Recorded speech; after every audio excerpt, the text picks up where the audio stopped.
धरती इकलौता ग्रह है जहां जीवन का वास है। ब्रह्मांड में तैर रहे इस नीले ग्रह पर ऐसी कोई जगह नहीं जहां पर जीवन ना हो। चाहे आप बात करो गहरे समुद्र की या ऊंचे आसमान की, ऐसी कोई जगह नहीं जहां पर जीवन ने संघर्ष ना किया हो। लेकिन ये भी सच है कि इस सब के बावजूद इसने अपने आप को इतना विकसित किया है। आज भले ही हम दूर अंतरिक्ष में आकाश गंगाओं का परीक्षण करते हों या चांद और मार्स पर मिशंस भेजते हों, लेकिन सच तो यही है कि हम अब तक खुद को भी नहीं जानते। हम नहीं जानते कि जीवन को आज हम जिस रूप में देखते हैं ये ऐसा क्यों है, कैसे इसकी शुरुआत हुई और कैसी रही होंगी वो परिस्थितियां जिन्होंने जीवन को पनपने पे मजबूर किया। अब वैसे तो ये पूरा ब्रह्मांड रहस्यों से भरा पड़ा है, लेकिन इस बात में कोई दोहराई नहीं कि जीवन इस ब्रह्मांड की कुछ सबसे बड़ी मिस्ट्रीज में से एक है। आज के वीडियो में हम 3 ऐसे रहस्यों के बारे में जानेंगे जिन्होंने जीवन की शुरुआत में महत्वपूर्ण भूमिका निभाई। तो चलिए शुरू करते हैं।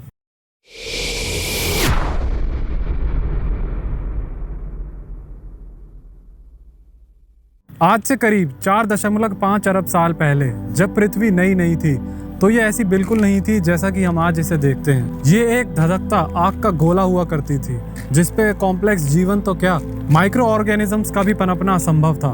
फिर समय के साथ धीरे धीरे ये ठंडी हुई और लावा की जगह पानी ने ले ली, जो कि है हमारी पहली मिस्ट्री, ओरिजिन ऑफ वाटर। आज भले ही पानी हमें बड़ी सामान्य सी चीज लगती हो और अपनी डेली लाइफ में हम इसके बारे में उतना सोचते भी नहीं है, लेकिन ये सिंपल सा हाइड्रोजन और ऑक्सीजन का मिश्रण अपने आप में कई राज समेटे हुए है। आज हम जीवन के बारे में जितना जानते हैं उसके अनुसार चाहे पृथ्वी पर जीवन कहीं भी हो, उसकी एनर्जी का सोर्स कुछ भी हो, लेकिन एक चीज जिसके बिना जीवन असंभव है वो है पानी।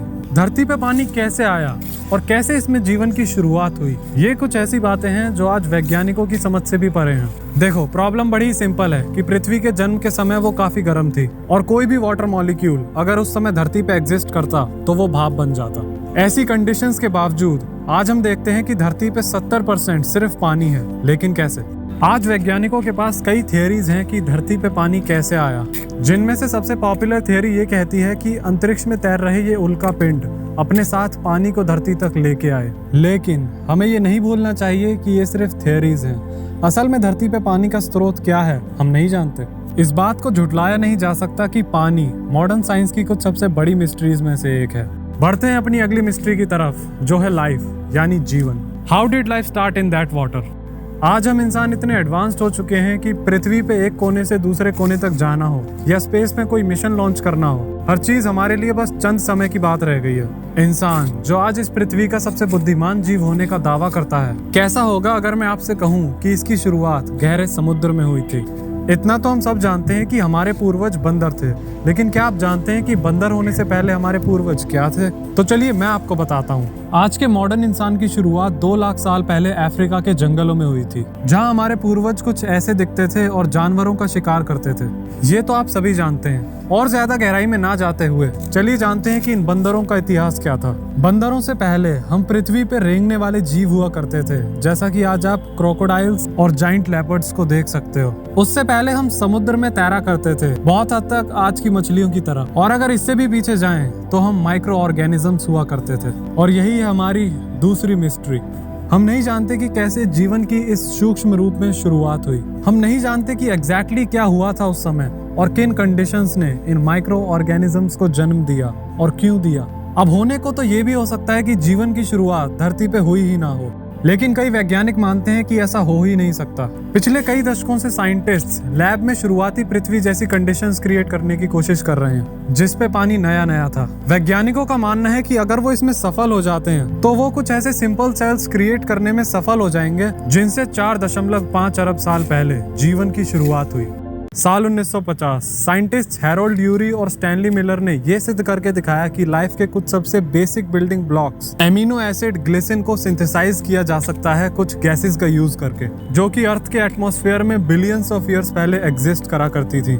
आज साइंटिस्ट इतने सक्षम हैं कि वो लिपिड ब्लॉब्स बना सकते हैं जो कि हूबहू सेल मेम्ब्रेन्स की तरह दिखते हैं, और डीएनए जैसा दिखने वाला मॉलिक्यूल भी हम आज बना सकते हैं। पर लाइफ के इन कंपोनेंट्स को लैब में बनाना और इन्हें एक साथ जोड़ के एक सिंगल सेल का रूप देना, ये हम अब तक करने में असफल रहे हैं। तो अब सवाल यह है कि क्या होगा अगर वैज्ञानिक लाइफ को सक्सेसफुली क्रिएट कर लें। तो अगर ऐसा होता है तो ना ही सिर्फ इस राज से पर्दा उठेगा कि जीवन की शुरुआत कैसे हुई, साथ ही साथ हम एक हैरान कर देने वाले कंक्लूजन पे पहुंचेंगे कि ब्रह्मांड में जीवन उतना भी खास नहीं जितना हम सोचा करते हैं। अगर भविष्य में हम किसी तरह से ये पता भी लगा लें कि जीवन की शुरुआत कैसे हुई थी, तो भी ये काफी नहीं है। लाइफ का ओरिजिन जानने के बाद इससे भी इंटरेस्टिंग और रहस्यमयी सवाल खड़ा होता है, जीवन क्या है?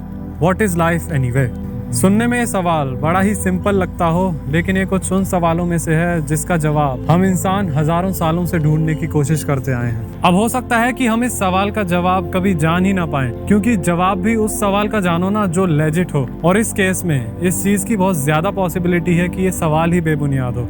कई वैज्ञानिक कहते हैं कि जीवन बस कुछ केमिकल रिएक्शंस का नतीजा है, इससे ज्यादा कुछ नहीं है। अब ऐसा नहीं है कि हमारी कोशिश में कमी हो। जब से हमने जीवन को समझना शुरू किया, तब से लेके आज तक हमने इसे कई तरीकों से समझने की कोशिश की है। सवाल है कि जीवन क्या है, और ये सवाल सुनने में इतना आसान इसलिए भी लगता है क्योंकि हम जीवन को महसूस करते हैं, लेकिन महसूस करने में और समझने में बहुत फर्क है। और महसूस करने का मतलब ये बिल्कुल नहीं कि हम इसे समझते हैं या हम इसे जानते हैं। परेशानी ये है कि जीवन की हर डेफिनेशन के साथ एक प्रॉब्लम है। अब जैसा कि अभी मैंने आपको बताया कि लाइफ की हर डेफिनेशन के साथ एक प्रॉब्लम आती है, और नासा की इस डेफिनेशन के अकॉर्डिंग वायरसेस लाइफ की कैटेगरी में नहीं आते, क्योंकि जैसा कि हम जानते हैं वायरसेस सेल्फ सस्टेनेबल नहीं होते। अगर मैं इस पे अपने ओपिनियन दूं तो हम इंसान अभी इतने सक्षम ही नहीं है कि लाइफ जैसी कॉम्प्लेक्स चीज को समझ सके। अभी हमने इन सवालों को समझना शुरू ही किया है, और किसी भी नतीजे पे पहुंचने से पहले अभी हमें समय चाहिए। लेकिन साथ ही साथ मुझे पूरा यकीन है कि जिस तरह से हम इंसानों ने उन सवालों के जवाबों को जाना जो कुछ साल पहले तक हमारे लिए बहुत ही जटिल और बहुत ही मिस्टीरियस हुआ करते थे, उसी तरह से इन सवालों के जवाब भी हम ढूंढ ही निकालेंगे। और रही बात ब्रह्मांड की, तो अगर हम इंसानों की किस्मत अच्छी रही और कुछ और लाख सालों तक हम सरवाइव कर पाए, तो ब्रह्मांड के रहस्यों को भी समझ ही जाएंगे, या शायद नहीं। तो बस आज के इस वीडियो में इतना ही। अगर आपका कोई सवाल हो ब्रह्मांड से रिलेटेड या लाइफ से रिलेटेड जिसका जवाब आप जानना चाहते हो, तो नीचे कमेंट सेक्शन में आप पूछ सकते हैं। और मैं मिलता हूँ आपसे अगले वीडियो में बहुत ही जल्द। तब तक के लिए बहुत बहुत धन्यवाद।